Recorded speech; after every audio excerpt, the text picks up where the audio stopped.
show. Now a look at the tournament brackets from the NCAA and the corporate champion Capital One. The third overall #1 seed, those Hoosiers from Indiana. And the Hoosiers are headed for the East region. And you guys were pretty well set that the Indiana Hoosiers were going to be a #1 seed. Well, you know what? I thought maybe, and we don't know if that's going to be the case, but listen, I didn't think it was a for sure shot, and this tells me that it was not. The fact that they are the third 1 seed, the two have been selected. All right, these are second and third round games to be played Friday and Sunday in Dayton, Ohio. Yeah, exactly. Will take on the winner of James Madison University. Brooklyn, the Blackbirds out of the North. The Blackbirds got anything, they suck. James Madison will be taking on James Madison. Yeah, playing it. #8 seed, the Wolfpack of North Carolina State out of the ACC. Mark Gottfried has appeared in the NCAA tournament 19 times as a player and a coach.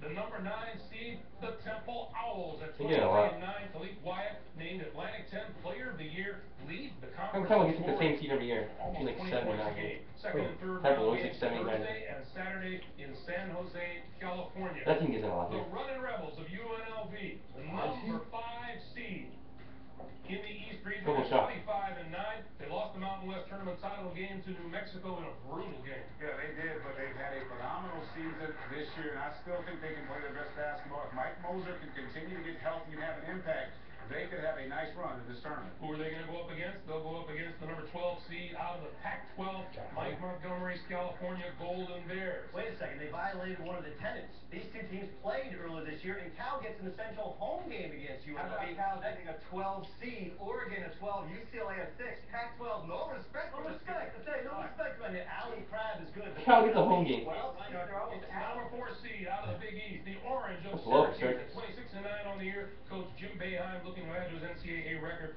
appearing in his 30th NCAA tournament up against the Grizzlies of Montana. Montana won the Big Sky regular season and tournament championship. Now, the Butler Bulldogs out of the Atlantic 10. Brad Stevens makes his 5th tournament appearance in 6 seasons as Butler head coach. What the hell? Miami Hurricanes, the winners. They are the #2 seed at 27-6, and Coach Jim Larinaga, you heard from him shortly. Who's Butler? And also keep in mind, what does that say about who that 4th #1 is going to be? Miami, a lot of people thought would have. Marino Butler's in now. I think they're smiling somewhere else. One more team left up there. And Pacific will be the team that's taking on the Miami Hurricanes at 22-12, 15 seed against the #2 Miami Hurricanes. Out of the Big Ten, the 7th seed, the Fighting Illini, 22-12. They'll be playing in Austin, Texas, Friday and Saturday. They'll take on Teams always beat Colorado, the #10 seed, always at 21-11. A really tough draw for Illinois. Spencer Dinwiddie's an outstanding point guard matching up against Brandon Paul, and then you got Robertson outside. How about the fact that Colorado gets a 10? Yeah. All right, as we move on to the No respect at all. second and third round games in Lexington. Marquette, the Warriors, the #3 seed in the East. Fine season in the Big East at 23-8. They will play Davidson at 26-7, the #14 seed in the East. Marquette going up against Davidson. And Marquette, this is not Buzz Williams' most talented team, but I think it's his best team since he's been at Marquette. They played really well again. They lost to Louisville last year. Dave Cohen's outstanding. They don't like to play fast. All right, Thursday, Saturday games in Lexington, Kentucky. The Butler Bulldogs. And they are the #6 seed in the East. They'll take on the Bison of Bucknell at 28-5. It'll be Butler. Is it Bucknell or Cornell? Got the Sweet 16 couple years ago. East region.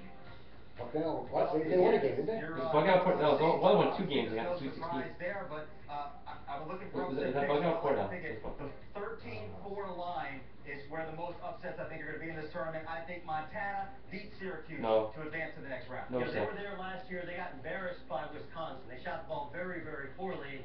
But Will Cherry, that's a really good backcourt for Montana. But if Syracuse can advance, the experience of Syracuse against a UNLV team that has a ton of talent. UNLV is going to beat Cal. They've improved more than the Bears. That 8-9 matchup, NC State really underachieved all season. Remember, they were preseason ACC pick. Going up against a Temple team that is much improved. League-wise, you talk about maybe the best guard they've seen all season. Now, on the bottom half of this bracket, as we take a look at the teams that... Don't worry about this. The funny thing is, the Miami Hurricanes, I don't think you can count them out of anything. I think they got a really good bracket. I think they're seeding as a 2. They got a really good selection in terms of how far they can go. I think this team has a great shot to get to the Final Four. I agree. I like Miami to go to the Final Four for this reason. So, Tom Crane, you're welcome for the ammo. But I also think that Bucknell is going to out Butler. Mike Muscala, their 6'11" center, is going to be the best player on the floor. That's not the way to beat. Central. That's not the way to beat Butler. The way to beat Butler is to out physical him or to speed him up like Marquette's going to try to. Do you think he beat them? All right, we remind you, coming up next over on True TV, it's the Infinity Sports Show featuring a complete review of the Yeah, Boston's in trouble. Ernie Johnson, Steve Smith, Charles Barkley, and That's Ralph True TV. That begins at What's 7 on True TV? 58 or 59. We will reveal the West region. Which team is getting that final number Gotta 1 be that. seed? Will it be Gonzaga with its 31-2 record, the best in the nation? Or did Ohio State do enough by winning the Big Ten Conference Tournament Championship? Show the teams in the bubble. Where's that, dude? Will the Mountain West champion New Mexico Lobos go up again? We'll let you know when we come back. Where the bubble team, man? Where's Maryland? Yeah, Well, I see they're supposed to be there.